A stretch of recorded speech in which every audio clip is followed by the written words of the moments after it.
Então, gente, eu botei há pouco ali no Moodle o link da nossa aula.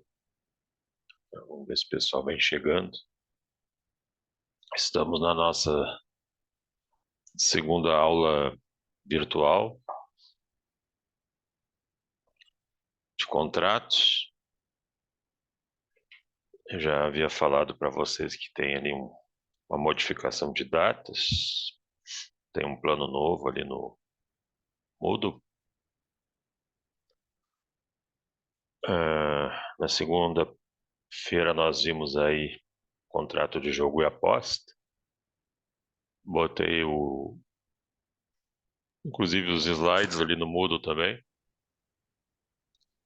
E hoje a gente tem um outro contrato que é o contrato de prestação de serviços. Depois dessas semanas aí de aula digital, nós temos a P1, né, que já deveria ter sido feita, mas por questões aí da calamidade pública não deu.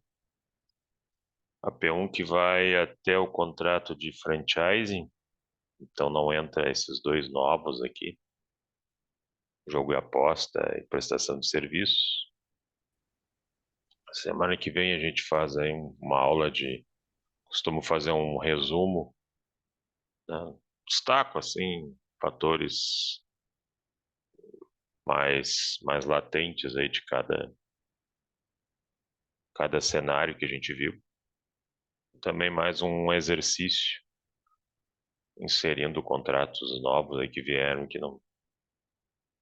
que não estavam também no exercício anterior que a gente fez para preparar para P1.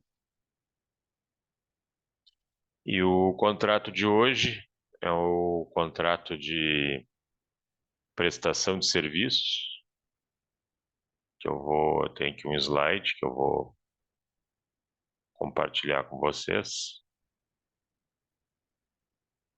Agora que ele não está vindo. Vamos ver. Isso agora vem.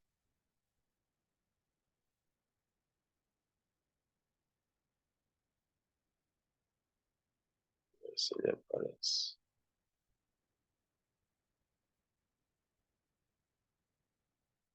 Isso. Acho que todos estão conseguindo ver ali. Sim. Prestação de serviços é um contrato, na verdade, residual no Código Civil, porque existem outras situações que envolvem obrigação de fazer, mas que têm nome próprio. Contrato de mandato é uma prestação de serviço. Locação, de certa forma, é uma prestação de serviço. Então, existem transporte, uma prestação de serviço.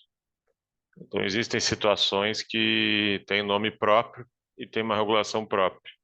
E o que não encontra, né, uma normatividade específica acaba caindo no residual, que é a prestação de serviços, que está ali nos artigos 593 a 609. Só que além de ter que passar por essa questão de ver se não tem algum contrato com uma regulação já específica, temos que fazer também um outro confronto, que é o confronto da relação de trabalho, que é a CLT, Consolidação das Leis de Trabalho. Não raro, algumas situações que parecem contratação de serviço autônomo, elas acabam desenvolvendo as características de uma relação de trabalho, que é o que muitas vezes as pessoas, né, o contratante quer evitar, porque a relação de trabalho ela cria um vínculo mais sólido e também ela traz um rol de custos maiores, né? Se você tem um empregado e botar todos os encargos que acabam gerando a contratação de alguém no Brasil, você quase que dobra o salário dele. Um empregado, ele vai ganhar 13º, ele ganha férias, ele tem licença maternidade, ele tem desconto de INSS, tem uma série de coisas que tornam, né, o custo da manutenção do empregado mais caro. e aí muitas vezes acabam se optando pela prestação de serviço, mas sem tomar o cuidado de que ela não esteja, no fim, disfarçando uma relação de trabalho. E esse conflito aí tem sido hoje um objeto de um debate contínuo, até nas instâncias superiores, envolvendo esses serviços relativamente novos, né? Que são as plataformas de economia compartilhada, economias digitais, que é o Uber, Uber Eats, Cabify, iFood, entre outras parecidas. Uh, o contrato de trabalho, que a gente não vai desenvolver aqui, mas precisamos ter alguns detalhes especificados só para poder entender. Não sei se vocês já tiveram direito do trabalho ou se então ainda vão ter. É um dos temas Ainda aí não. mais. Ah? Ainda não, não tivemos. É um dos temas mais demandados em termos de jurisdição brasileira. Na verdade, a Justiça do Trabalho é uma justiça feita para analisar uma relação contratual, né? Que é o que é a Justiça do Trabalho? Ela é estabelecida para julgar e interpretar situações envolvendo a relação contratual de trabalho. E o contrato de trabalho, ele, né, passou a ter esse cuidado maior por parte do Estado, ainda lá na época do presidente Getúlio Vargas, que inclusive era na época em que ele ainda estabelecia uma ditadura, né? Mas que seguindo, né, uma orientação já de países europeus, traz uma regulação para o contrato de trabalho, já tendo a ideia de que ali existe um conflito de forças. Existe um lado mais fraco, que é o lado daquele que entra com a sua mão de obra, né? Daquele que presta o serviço, e daquele que toma o serviço.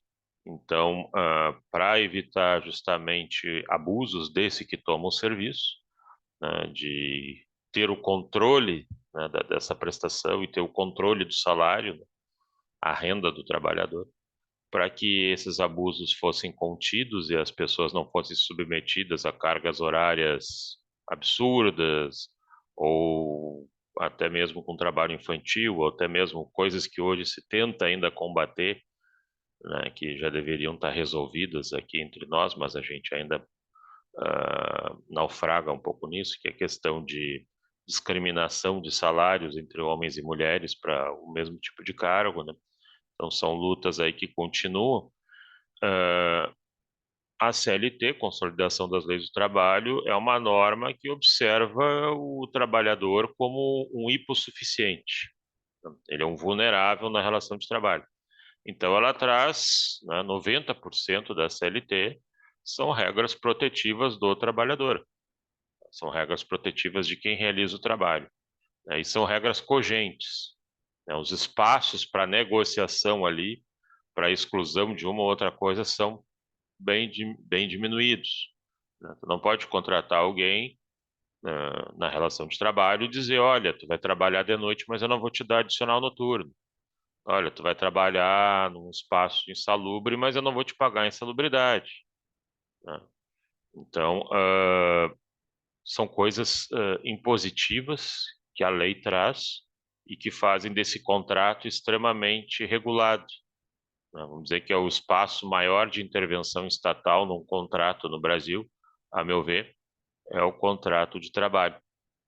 Então, nós temos uma norma cogente de ordem pública, cujas regras a gente não consegue negociar, né? Não consegue negociar tanto. A gente viu ali que nesses contratos que a gente está observando, tem muitas situações ali dispositivas, né? Tu pode escolher se tu vai seguir o padrão da lei ou não. Tá lá dito na lei que se num contrato de locação, que se nada for falado, tu tem que indenizar benfeitorias necessárias. Mas tu também pode botar num contrato que tu não vai indenizar. E tudo bem, a coisa acontece assim. Temos um empregador e um empregado. O empregado é uma pessoa física, que realiza um serviço, uma obrigação de fazer, e aqui vem dois pontos muito importantes, né, que são elementos muito definidores dela, que é a questão da não eventualidade, né, ou seja, há uma habitualidade dessa tarefa, né, uma habitualidade semanal, por exemplo. Existe aí algumas as diaristas, né? Se eu não me engano, até duas vezes por semana não configura relação de trabalho.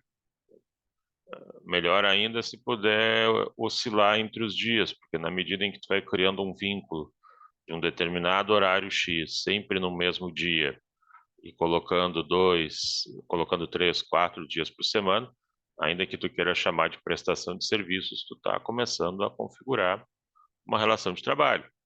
E se o sujeito entrar em juízo para reclamar alguma coisa, ele possivelmente, além de te pedir lançamento do contrato de trabalho numa carteira de trabalho, ele vai te postular aí alguns anos para trás de adicional disso, de recolhimento de FGTS, de recolhimento de INSS, de férias, de adicionais, enfim, etc. E a tua conta vai ficar alta. Né? A conta vai ficando alta porque são fatores que tu não pagou e agora tu vai ter que pagar porque acabou sendo entendido que era um contrato de trabalho. Então, a habitualidade é uma característica da relação de trabalho. E sobre a dependência, né? Subordinação, tu dá ordens, né? É diferente de tu contrata um pintor para pintar a tua casa, ele demora 15 dias pintando a tua casa, vem todos os dias pintando a tua casa, mas ele tem os espaços dele. Né? Tem dias que ele trabalha 1 hora, tem dias que ele trabalha 2, tem dias que ele trabalha 4. Aí ele diz, hoje eu não posso pintar porque eu já passei uma massa, então hoje eu só vim para olhar. Ele é que acaba criando o regime de trabalho dele, né? E quanto mais rápido ele te entregar o resultado, mais rápido talvez ele ganhe todo o valor combinado. Já o trabalhador não. O trabalhador, tu diz, olha, tu vai trabalhar aqui 8 horas por dia, né? Tu vai trabalhar 44 horas na semana, dos horários tais a tais, né? Fazendo tal coisa. Na medida em que tu começa a criar esse vínculo de comando, tu também está desenhando uma relação de trabalho. Bom, se a relação é de trabalho, você remunera ela mediante um salário, né? E os conflitos não serão mediados pelo Código Civil, serão mediados pela CLT. Bom, aí eu quero o Código Civil. Né? Eu quero criar uma relação, mas não abrangida pela legislação trabalhista.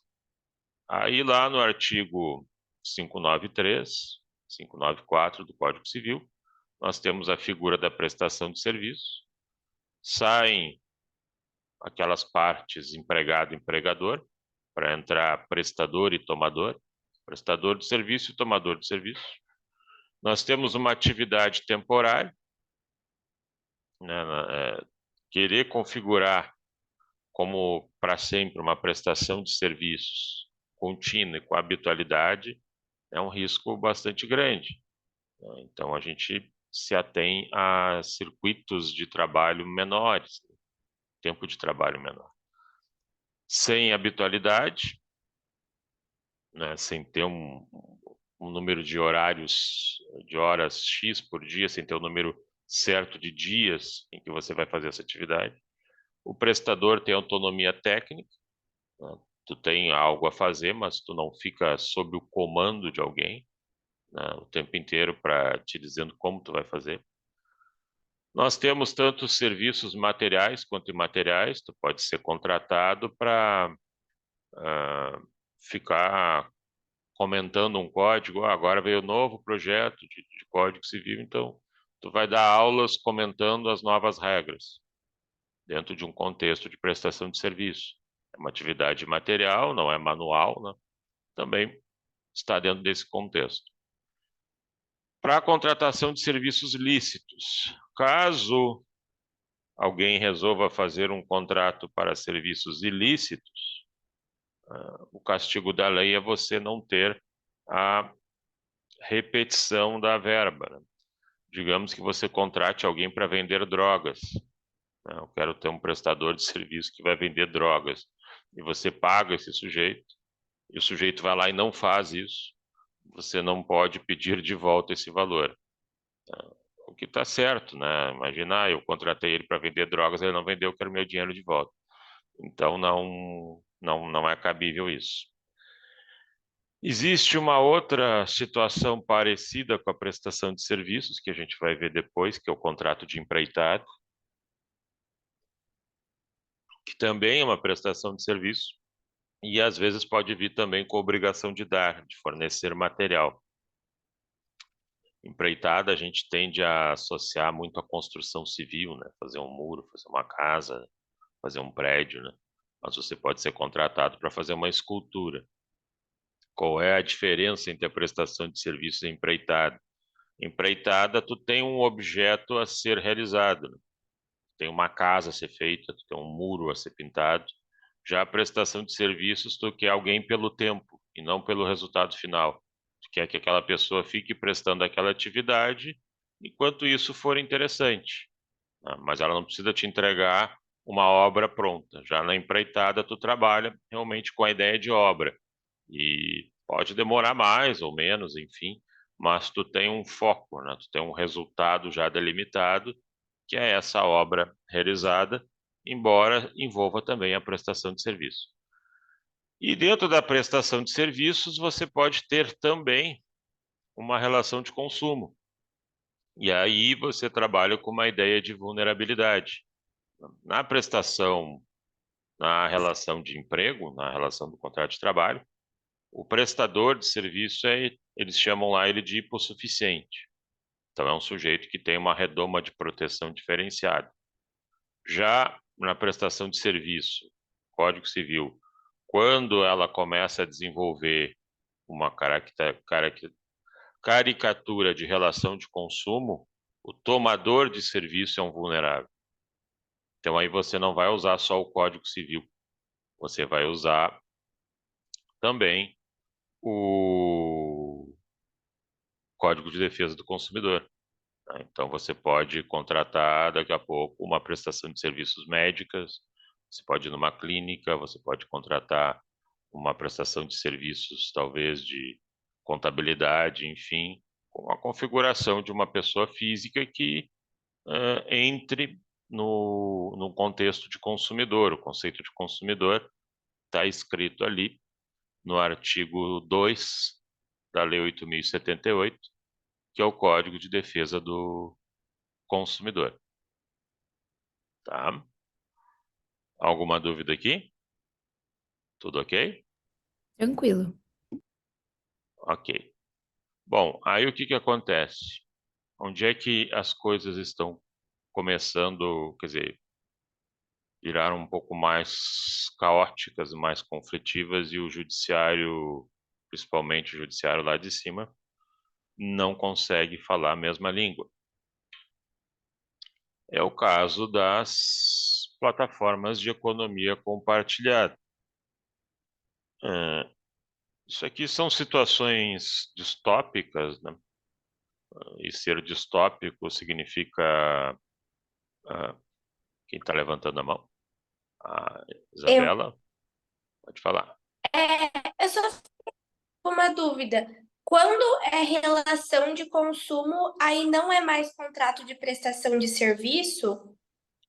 Não, ele é uma prestação de serviço, só que tu vai usar tanto o Código Civil quanto o Código de Defesa do Consumidor. Vai usar as duas coisas juntas. Ah, tá. Mas É que ele minha é uma... internet eu não peguei direito. Tá. É que o sujeito que fez para o Código Civil, ele olhou uma relação entre iguais, né? E aí ele fez a prestação de serviço ali. Mas a gente já viu que a prestação de serviço pode ser desigual se ela virar uma relação de trabalho, né? E se quem está recebendo tem um contexto de vulnerável, né? Porque o consumidor é um sujeito vulnerável, porque ele faz tudo muito rápido e ele não tem o conhecimento, não tem expertise para comprar bem, para escolher bem, né? Para se inteirar a respeito daquilo que ele está eventualmente contratando, né? Quando o empresário contrata algum serviço, normalmente o sujeito já conhece um pouco daquilo que vai ser oferecido, né? Já o consumidor não, né? Se tu contrata alguém para fazer um conserto da tua máquina de secar, tu entrega a máquina para alguém apostando que ele vai fazer algo certo. Mas eu não entendo nada de máquina de secar, né? Se eu tiver que abrir ali e começar a ler o manual, eu vou quebrar ela. Não, eu vou demorar muito tempo com isso. Então, essa falta de vínculo do consumidor com os objetos que ele precisa para o dia a dia, são fatores de uma fragilização. Por isso que existem mais cuidados também para lidar com o consumidor, né? Há um dever de informação contínua aí muito exigido e forte em cima da relação de consumo, para não deixar o sujeito totalmente desprotegido, né, ou desprovido de alguma coisa.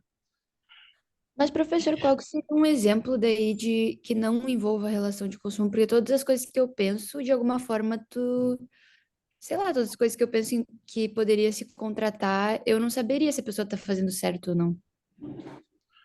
Existe uma, um conflito ali em cima do artigo 2º do Código de Defesa do Consumidor. É boa a pergunta da colega, no sentido de entender quem é consumidor, né? No sentido de interpretar propriamente se aquele sujeito que está contratando ali é não um consumidor. Então, isso acaba ficando mais, esse debate vai tomando mais corpo quando quem contrata acaba sendo uma pessoa jurídica. E aí tu começa a te indagar, será que essa pessoa jurídica ela está praticando um ato de consumo ou um ato empresarial? Porque quando tu fala em consumo, tu vai pegar aquela coisa ali e tu vai destruir ela, entre aspas. Tu vai tirar a capacidade econômica dela, tu vai absorver isso, né? Então, quando tu compra um carro para o teu uso próprio, né, talvez algum dia esse carro tu revenda, mas tu vai revender ele como usado, né? Enfim, já não correspondendo nem perto daquilo que tu investiu quando tu comprou quando novo. Isso seria um ato de consumo. Agora, se tu compra carros para revender, tu já não estaria consumindo eles, né? Tu estás praticando um ato de comércio, né? Tu é um intermediário, tu compra lá da fábrica e põe na tua loja e revende, então, para clientes consumidores. Então, se tu tem um conflito com esse automóvel e a fábrica de quem tu comprou o carro para revender, a ideia é que isto que tu fez não é um ato de consumo, porque quem revende produtos tem que conhecer o produto que vende, né? Então, isto já te tira de uma ideia de vulnerabilidade e aí tu já não estaria mais praticando alguma conduta que estaria protegida pelo Código de Defesa do Consumidor. Então, existe lá na norma, no artigo 2º, dizendo, consumidor pode ser pessoa física, aí é mais fácil de observar, e pode ser também pessoa jurídica. Só que aí quando entra no jurídico, quando entra na pessoa jurídica, a questão é, nem todas as situações vão ser situação de consumo, né? Então, a tendência ali de uma pessoa jurídica conseguir se enquadrar como consumidor quando compra um serviço ou um produto é mais difícil. Aí existe lá uma teoria, teoria que eles chamam de teoria finalista branda, que diz o seguinte, olha, mesmo que quem tenha comprado seja um comerciante, um empresário, quem contratou um serviço, um produto, se ele é um empresário, se aquilo que ele contratou é fora da atividade dele, ali naquele ponto ele tem uma vulnerabilidade específica. Então ali ele pode ser tratado como consumidor. Exemplo, o sujeito tem lá uma loja de produtos de computador, softwares, enfim. Aí deu um problema no ar-condicionado. Aí ele tem que chamar um pessoal para fazer o conserto no ar-condicionado. Aí a indagação que tu vai fazer é, o que que esse sujeito entende de ar-condicionado? Nada. Ele não vende ar-condicionado. Ele tem ali como um fator para manter a loja dele, né? Enfim, não superaquecer os equipamentos, enfim. Mas ele não entende nada de ar-condicionado. Se ele for mexer lá, ele vai estragar. Tem até produtos que tem lá umas tarjas dizendo, olha, se você mexer aqui sem usar assistência técnica indicada pelo fabricante, tu perde a garantia, né? Então isso te torna o quê? Dependente de um produto que tu não entende, né? E que tu não revende ar-condicionado. Então, nesse caso, poderia ser uma relação de consumo dessa pessoa jurídica. Agora, se o problema dele estivesse com os materiais que ele revende, olha, tu me mandou um software aqui, mas ele está com problema, tu me mandou uns computadores que também estão apresentando problema. Se tu revende isso, então tu tem que compreender isso que tu está vendendo. E aí tu não vai poder fazer uma reclamação como se fosse um consumidor, tu vai reclamar como se fosse um empresário. E aí tu vai buscar soluções no Código Civil e não no CDC. Mas a gente poderia dizer que, como regra geral, os contratos de prestação de serviço entre pessoas físicas, em geral, também são uma relação de consumo ou não necessariamente? Eu vou dizer assim, dizer que em geral, é a gente precisaria de um pouco mais de uma análise mais fática e econômica. O que eu posso dizer é que a pessoa física, do momento em que ela acorda ao momento em que ela vai dormir, e enquanto está dormindo, ela está consumindo.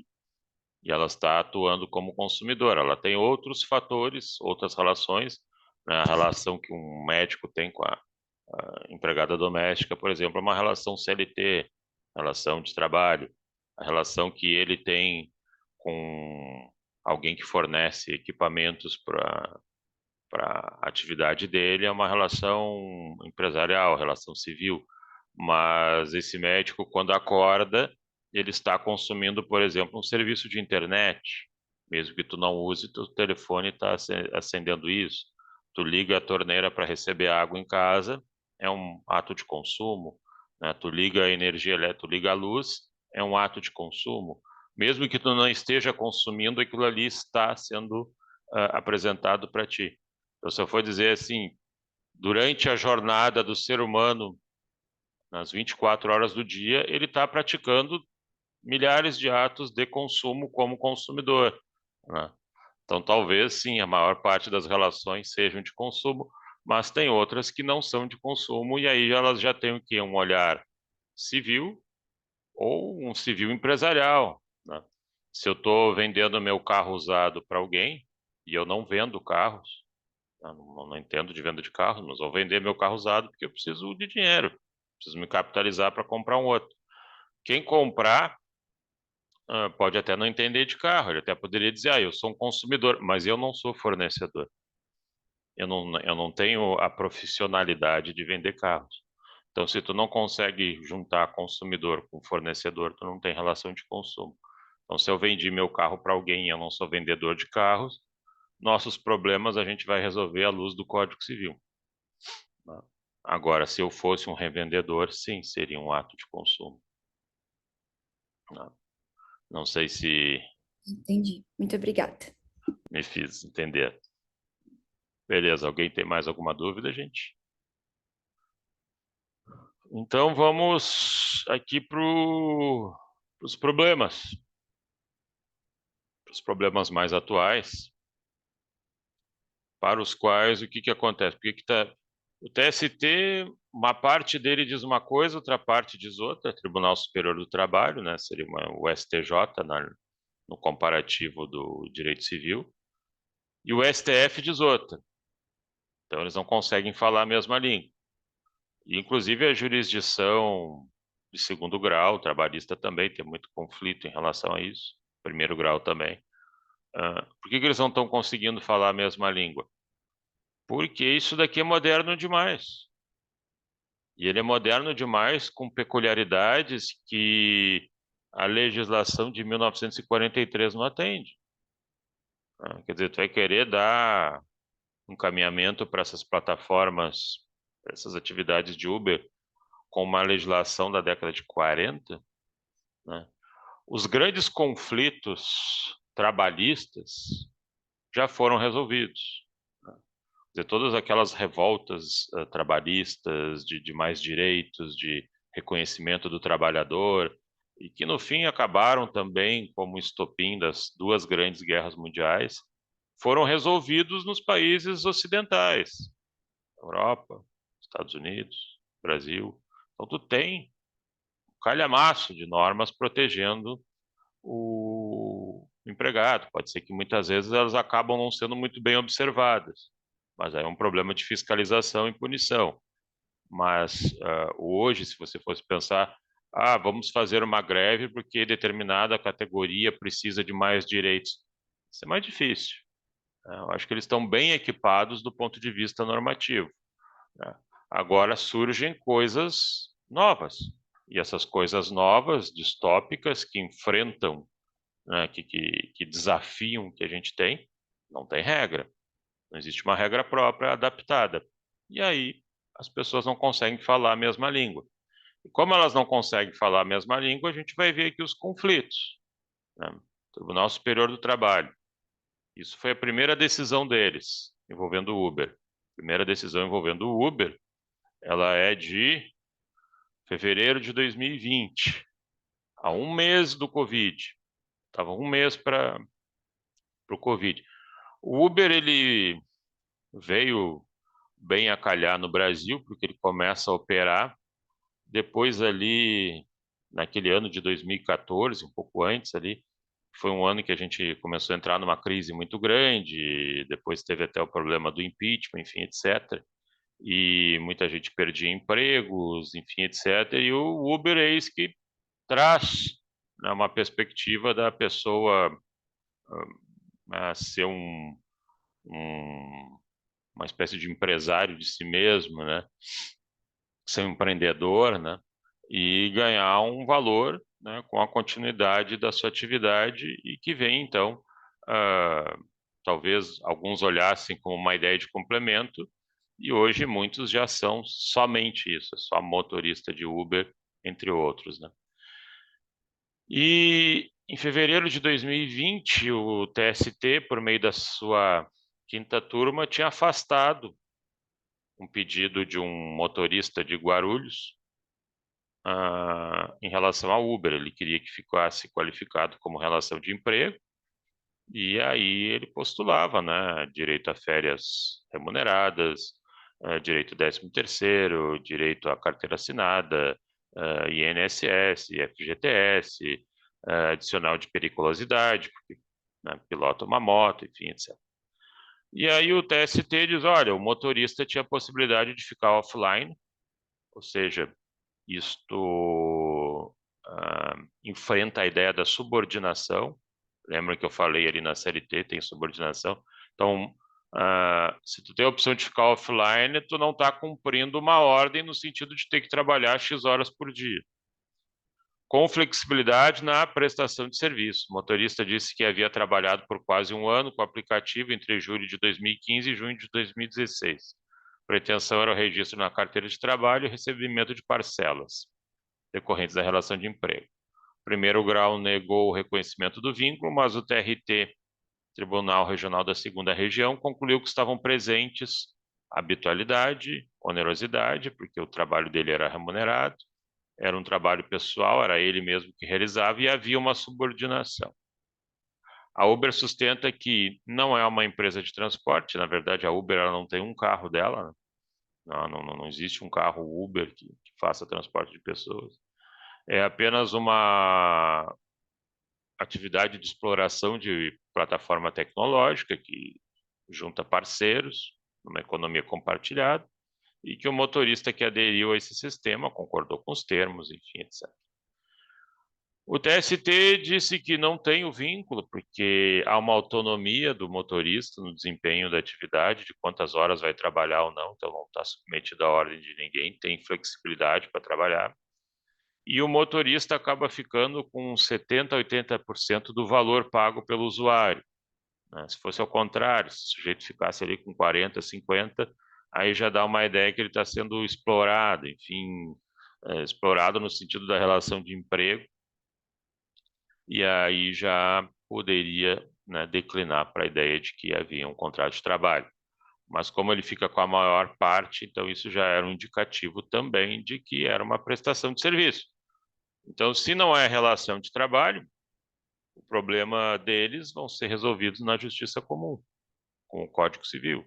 Isso aqui não é relação de consumo, com o capítulo da prestação de serviço. Case 2.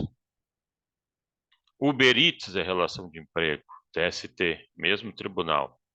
Uber Eats até nem sei se ainda está... Isabela levantou a mão. Pode falar. Só manda então, essa decisão do TST acho que está valendo e foi a última.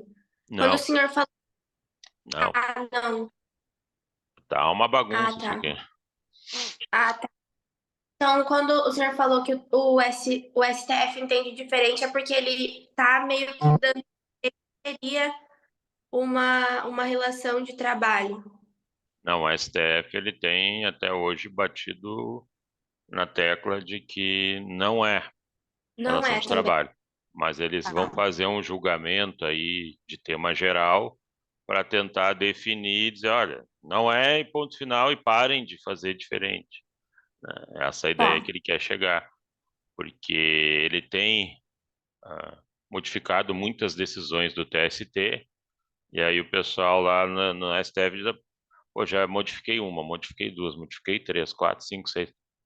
Não deu para perceber que eu não entendo isso como relação de trabalho, mas parece que tu insiste que é.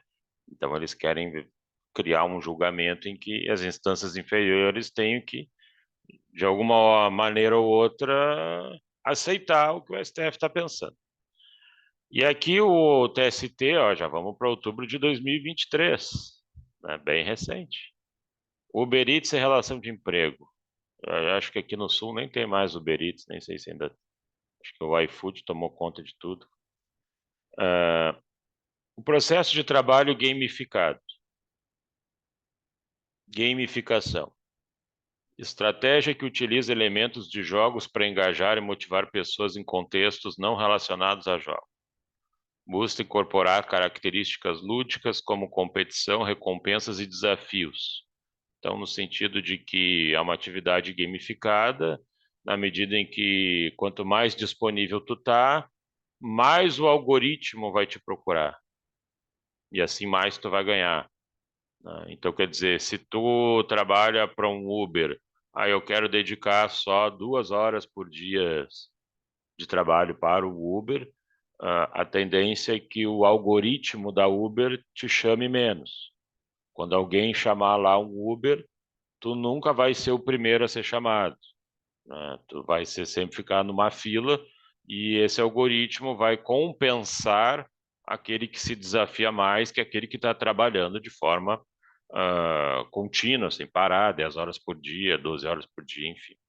Então, já haveria aqui uma característica que o TST está entendendo que acaba sendo uma espécie de subordinação.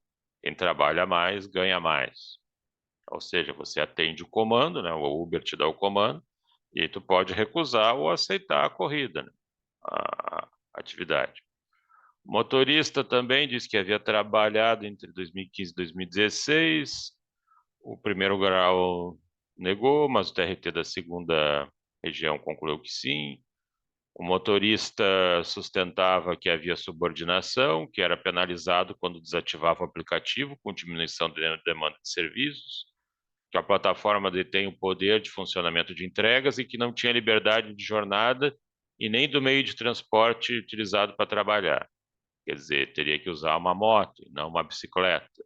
Teria que trabalhar de forma extenuante, porque senão também não acabava não recebendo serviços. A relatora do caso aqui, no recurso de revista, disse que a definição de critérios pela empresa quanto a taxas de cancelamento e aceitação, bem como a avaliação pelo usuário quanto à qualidade dos serviços, quer dizer, tu como entregador, tu ainda é avaliado, né? Tu como motorista, tu ainda sofre ali uma avaliação, se tu foi bem, se tu não foi bem, e que isso também alimenta o algoritmo, né? Se tu tem avaliações ruins, o algoritmo acaba te deixando do lado, né? E isto, então, refletiria um poder diretivo e disciplinar. Quem trabalha mal é punido, e está punido com menos serviço. Quem não trabalha no regime que eu gostaria, 10 horas por dia, é punido, com menos serviço. A tese da liberdade do trabalhador de se desconectar quando quiser esvazia-se diante do fato de que o menor tempo de conexão e a recusa de entregas implicava a restrição do fluxo de demandas atribuídas ao trabalhador. Então, é uma espécie de competição, né? Quem trabalha mais ganha mais opções. TST, então, uma parte dele jogando pela ideia de que é relação de emprego. Uma outra aqui, Justiça do Trabalho multa Uber em 1 bilhão e manda a empresa registrar motoristas. Isso aqui eu acho que era primeiro grau. Ação civil pública do Ministério Público do Trabalho. Quarta Vara do Trabalho de São Paulo, sentença. 1 bilhão de reais por danos morais coletivos. Ou seja, esse juiz aqui está entendendo que a Uber, os motoristas deveriam ser empregados com carteira assinada, né, e que ela deveria fazer isso com todos os motoristas, e que pelo fato de não ter feito até hoje, ela teria que pagar uma multa de 1 bilhão por danos morais coletivos. 1 bilhão esse que não é entregue aos motoristas, ele vai para um fundo de apoio ao trabalhador, que depois é reinvestido em questões aí enfim, do Ministério do Trabalho, para proteger melhor algumas áreas, enfim, mas não é um valor que chega a eles, né? E então eles teriam obrigação de fazer, de até 6 meses após o trânsito em julgado, de botar todo mundo com carteira assinada. O poder de organização produtiva da Uber sobre os motoristas é muito maior do que qualquer outro já conhecido. Então ele está entendendo aqui que a Uber seria um super empregador, né? Alguém ainda com mais força do que um empregador comum, né?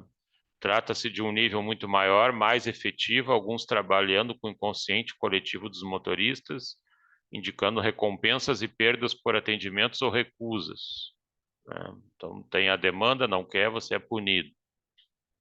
Isso daqui acho que foi até suspenso, essa decisão aqui, acho que pelo Tribunal Regional do Trabalho, enfim. Ou quando eu peguei aqui, ainda não tinha esgotado o prazo recursal. STF, case 4, maio de 2023, há um ano atrás. Ação declaratória de constitucionalidade, ação de arguição de descumprimento de preceito fundamental, ação direta de inconstitucionalidade, recursos extraordinários. Cassada a decisão do Tribunal Regional do Trabalho da Terceira Região de Belo Horizonte, que havia reconhecido o vínculo de emprego de um motorista com a plataforma Cabify, que no Brasil nem sei se ainda está sendo usada mais. Remessa do caso à Justiça Comum. Segundo o STF, não há exigência mínima de trabalho, de faturamento, de número de viagens, nem fiscalização, oposição ou punição pela decisão do motorista. Então, eles não estão vendo aqui os requisitos aqueles da relação de emprego. Caso 5, Uber é ou não relação de emprego? Recurso extraordinário 144.6336, tema 1291, apresentado ao STF pela plataforma Uber, que narra existirem mais de 10 mil processos, na Justiça Trabalhista, em que motoristas do Uber reclamam pela configuração da relação de emprego, de trabalho, CLT.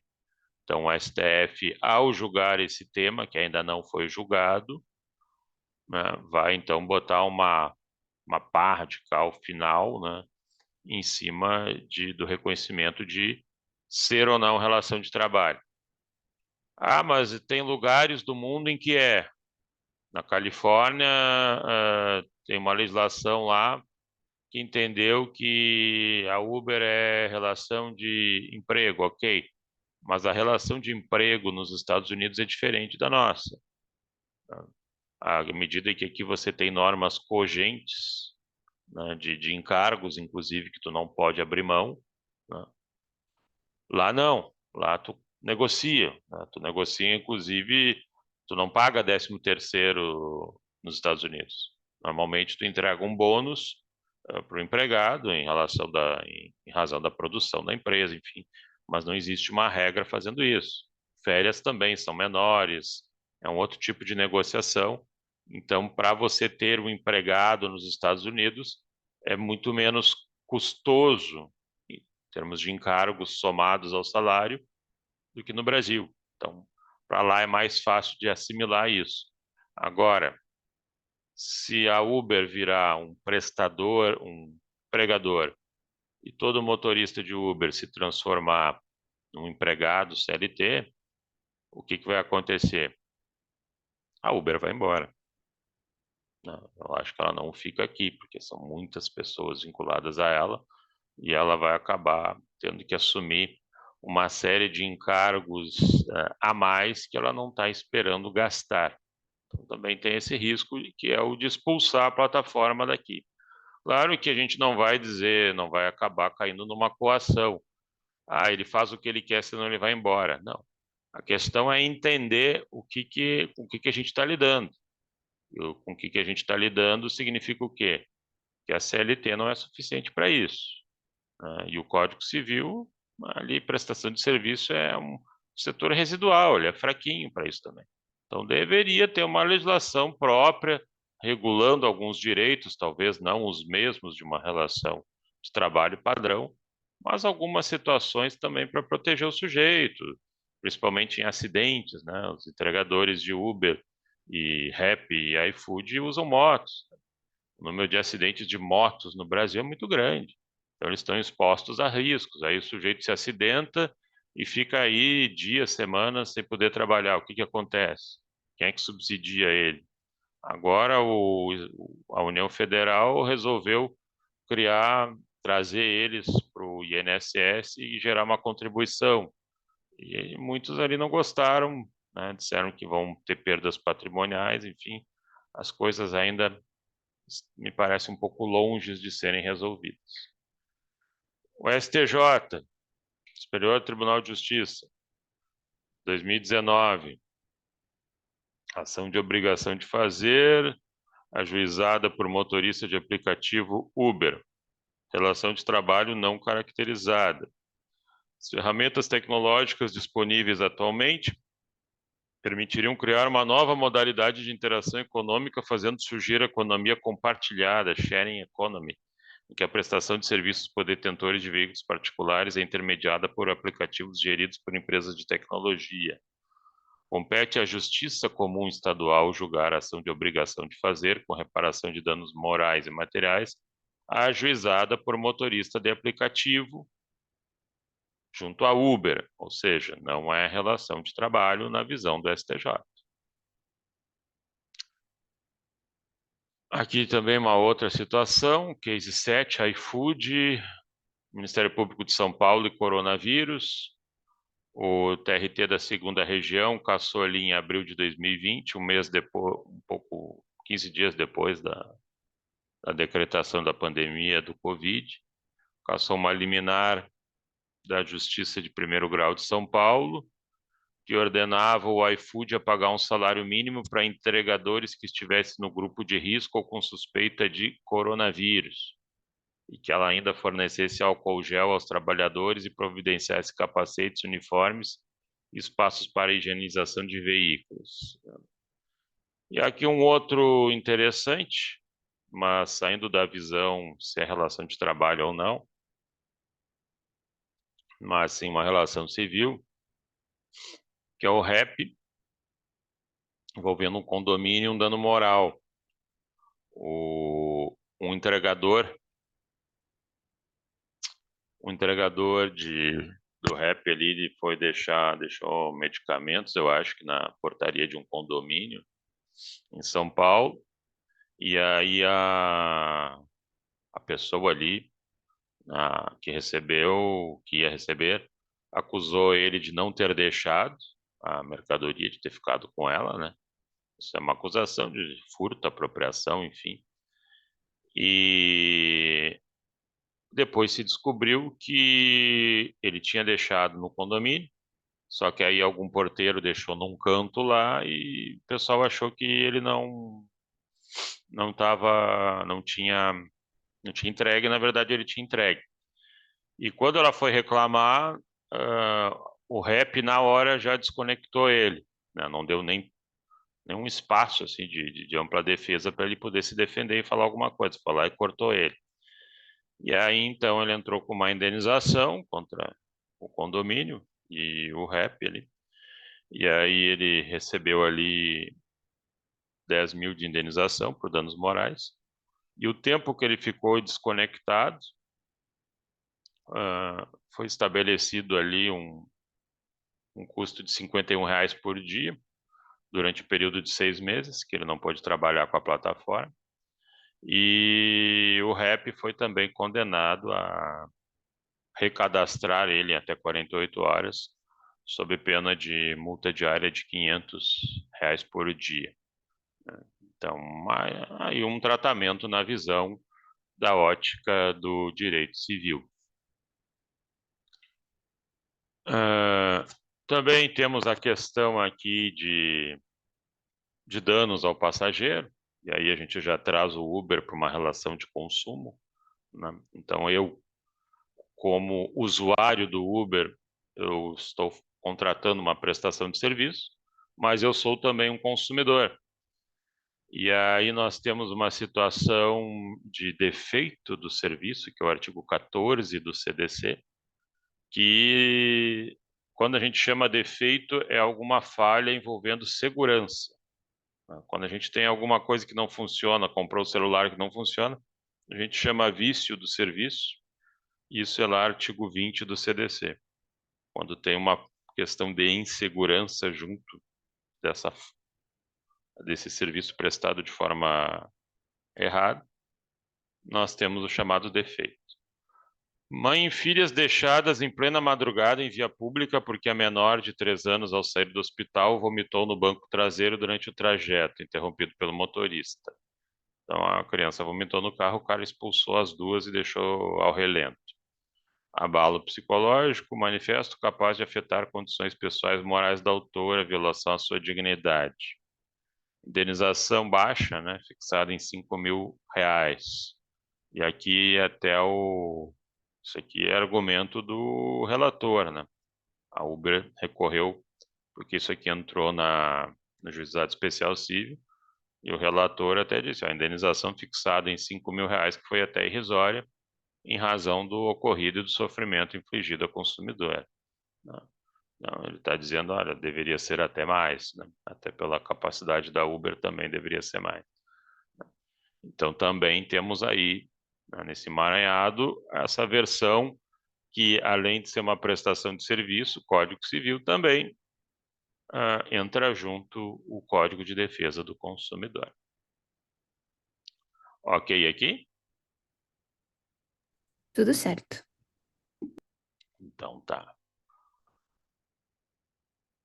Bom, esses slides eu vou deixar para vocês depois lá, né? E tem aqui alguns detalhes, deixa eu ver aqui, que eu quero mostrar para vocês. Que eu vou abrir aqui num outro slide.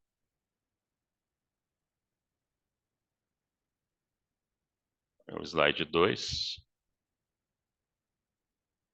Que acho que vocês estão vendo ali também. Sobre, entrando na prestação de serviços no Código Civil, alguns detalhes também importantes. Remuneração. Não se presume a gratuidade do serviço.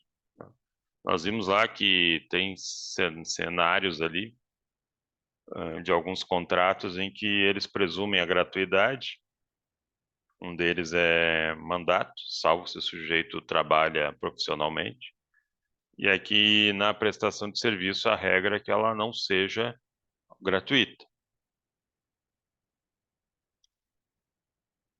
E uma vez que não se presume a gratuidade, o que vai acontecer?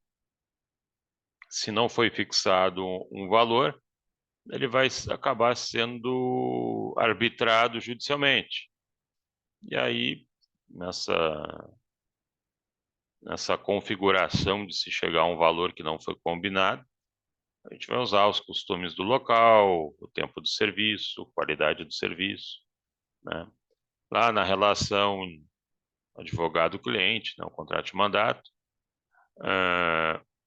que não é presumido gratuito, né? Se você não combinou um valor antes, você usa a tabela da ordem, né? Então, toda vez que você fala com um advogado, seja para ligar, para pedir, fazer alguma consulta, isso é um serviço remunerado. Duração. O artigo 598 do Código Civil diz que a prestação de serviço tem um prazo máximo de 4 anos. Não poderia haver um contrato superior a isso, teria que fazer esse e depois, quem sabe, fazer um outro. Por quê? Porque eles entendem que mesmo não sendo uma relação de emprego, mas sendo uma relação de realização de um trabalho, você contratar alguém ad eternum ou vincular alguém a prestar serviço para você durante anos a fio, 5, 10, 15 anos, poderia estar ensejando uma espécie até de trabalho escravo, mesmo que você seja remunerado, né? Isso tolhe muito a liberdade do sujeito. Então, pelo artigo 598 do Código Civil, você tem até um prazo máximo de 4 anos de duração. Se for estabelecido 5, não tem problema. Chegou nos 4, acaba.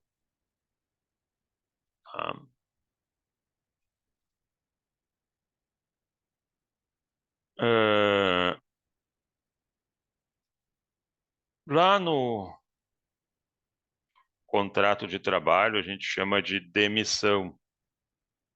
Quando você quer, enfim, interromper aquela relação de emprego. Em alguns casos, você tem estabilidade, né, no emprego durante um certo tempo, né, dependendo da situação que você se encontra. Do contrário, você pode ser demitido. Quando você é demitido, né, num contrato de prazo indeterminado, o que acontece é que você ganha um aviso prévio, né? Então, pode ser um aviso prévio com a atividade realizada, ou simplesmente um aviso prévio, você ganha um valor de um mês subsequente e é dispensado do trabalho. Aí depende do empregador. Mas mesmo que seja com um aviso prévio lá na relação de emprego, você tem que reduzir a carga do empregado, a carga de trabalho dele durante esse mês do aviso prévio em que ele vai trabalhar, que é para ele ter um tempo para procurar um outro emprego, né? Então, o aviso prévio trabalhado não vai ser todo ele com a hora tradicional. São regras lá da CLT. Aqui a gente não trabalha com CLT. Então, o Código Civil está vendo os dois sujeitos, tanto que aquele que presta o serviço, quanto aquele que toma, como sujeitos iguais. Até segunda ordem são sujeitos iguais. Então não há motivos para entender que um tem que ser mais protegido em relação ao outro. Se essa despedida for realizada pelo prestador de serviço, quer dizer, o sujeito que está se retirando, eu não vou mais prestar serviço para você,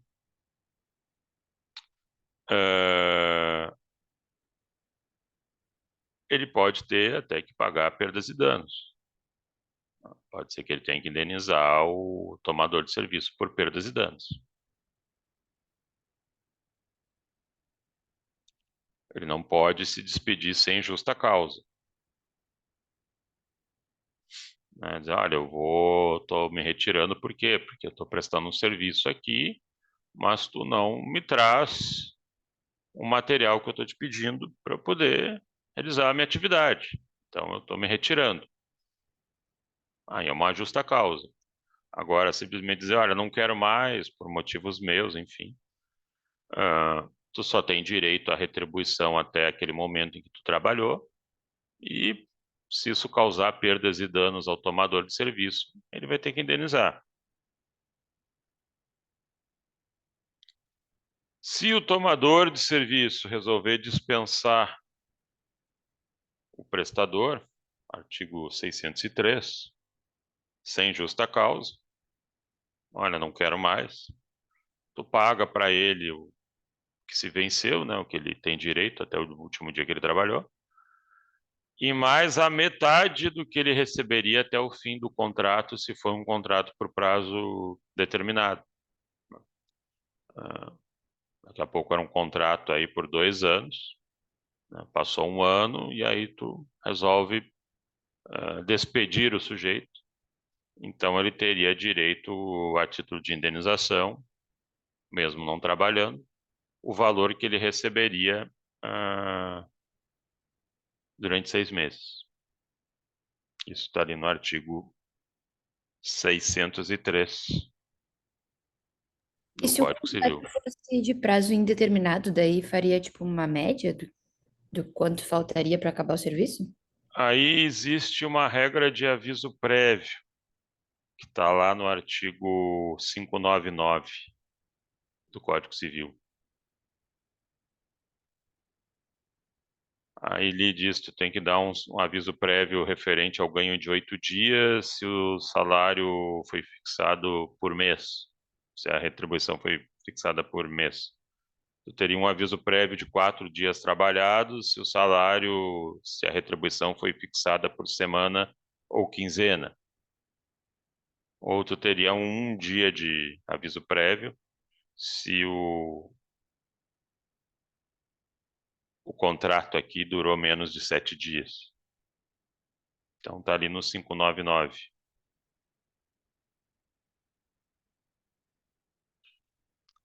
Ok aqui? Ok. E aí existe também mais dois detalhes aqui. Existem 2 detalhes aqui no Código Civil interessantes. Um deles, no 606, fala sobre serviço por pessoa não habilitada. Se o serviço for prestado por quem não possua título de habilitação, não satisfaça requisitos outros estabelecidos em lei, não poderá cobrar a retribuição normalmente correspondente ao trabalho. Mas se deste resultar benefício para outra parte, o juiz atribuirá a quem o prestou uma compensação razoável, desde que tenha agido com boa fé.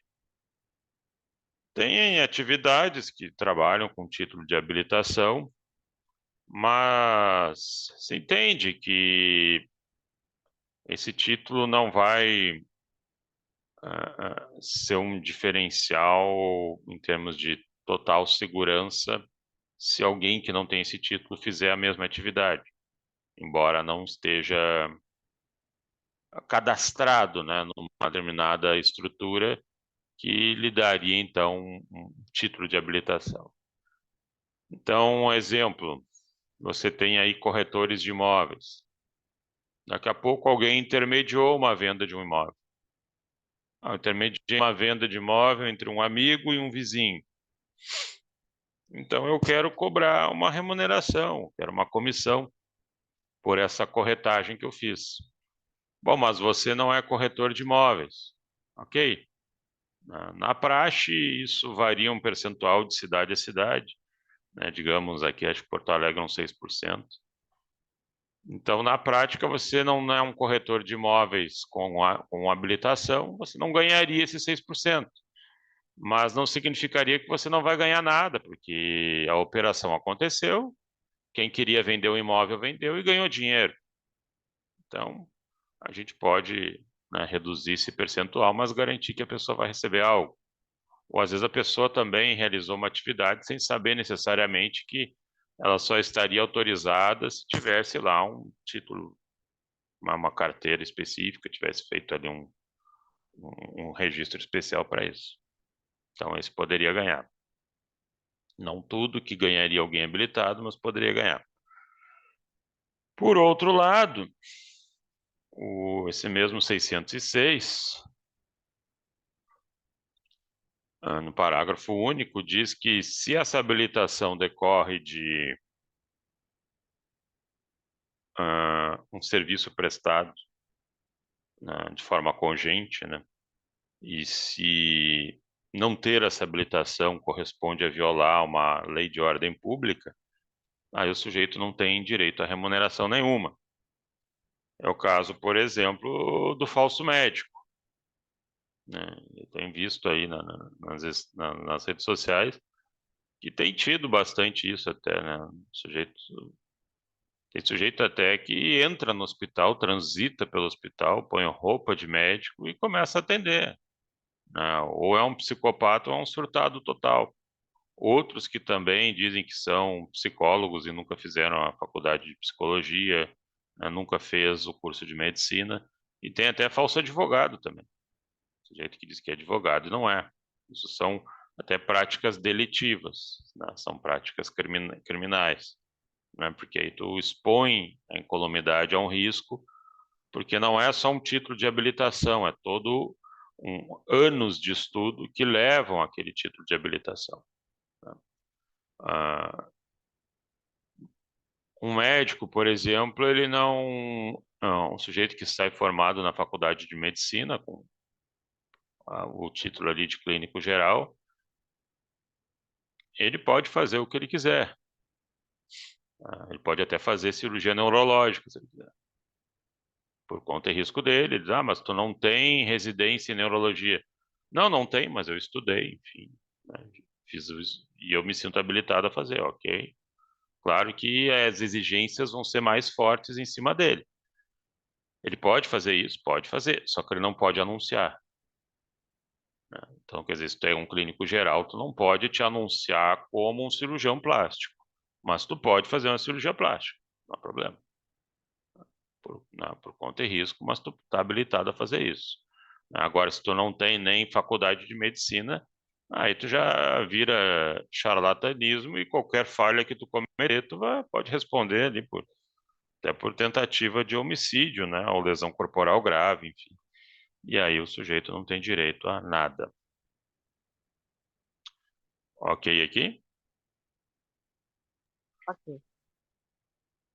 E um último detalhe aqui é uma figura chamada de aliciamento de mão de obra.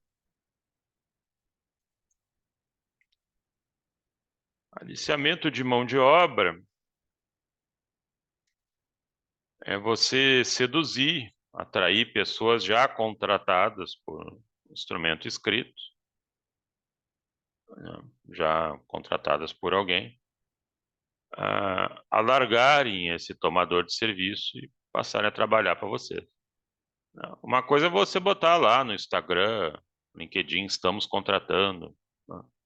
Agora, outra coisa é tu descobrir lá um empregado X e começar a fazer pressão, mandar WhatsApp, e-mail, telefonar. Não, mas vem trabalhar para mim, vem trabalhar para mim. Isto é entendido já como uma ideia de aliciamento de mão de obra e que traz um prejuízo para quem perder esse prestador de serviço. Não é fácil tu também achar colaboradores com conhecimento. Aí tu vai ter que, muitas vezes tu perde meses ou anos tentando achar alguém para assumir, né, aquele espaço. Então, se tu provar que tu perdeu o teu prestador de serviço para alguém, dentro dessas condições, existe uma pena civil contra esse assediador, que corresponde ao que o prestador de serviço receberia durante 2 anos. Então, tu vai cobrar isso do assediador.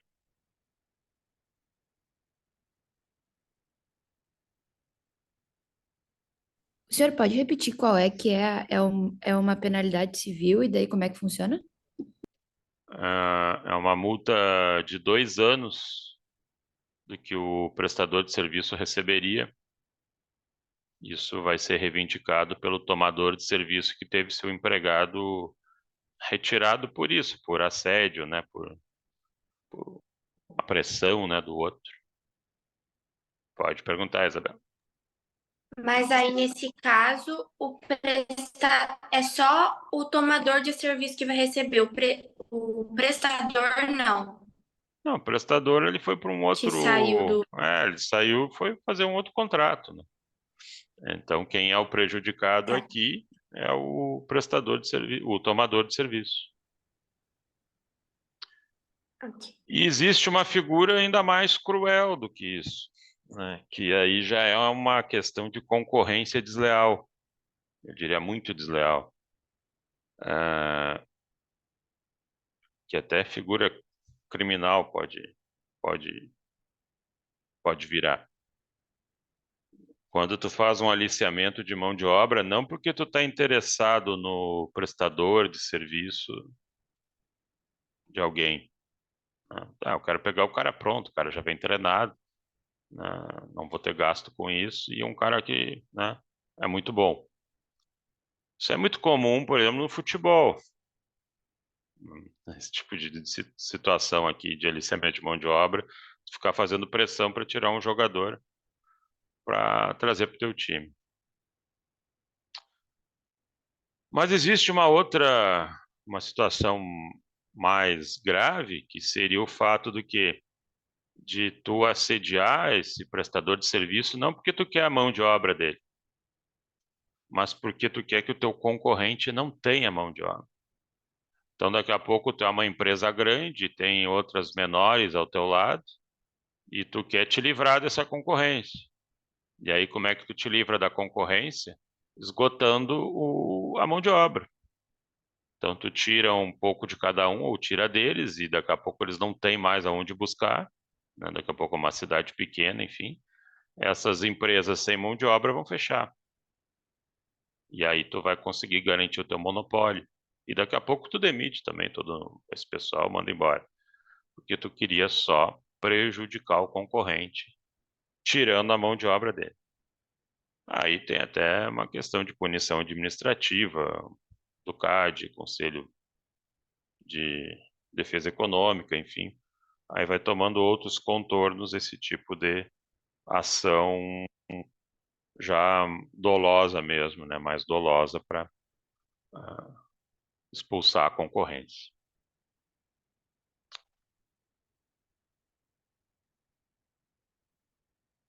Pergunto aqui para vocês, dúvidas?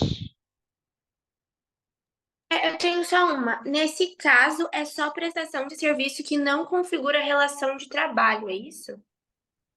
E se Tipo, ele se... se for relação de trabalho, aí vai ser o próprio Código do Trabalho, não sei o nome, que vai regular. CLT, É, é CLT. isso? Esse aqui também dá para usar para relação de trabalho, o Ah, tá. CLT, porque esse aqui é um contexto de relação civil teu com alguém que está te roubando os empregados. Tá, ok. Tem até outras figuras, tem crime também de tu tirar empregados de um estado, de uma certa empresa para mandar para outro, enfim, também existem algumas regras em relação a isso. Tinha na época, antes de 2014, tinha aquele boom de construções no Brasil, todo o Brasil, aqui em Porto Alegre, tudo que era lugar tinha um prédio sendo levantado, e faltava mão de obra.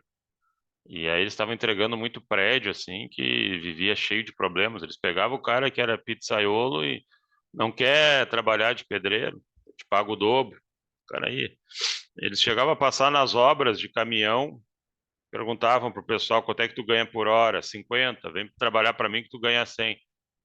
Era uma terra de ninguém, assim, faroeste.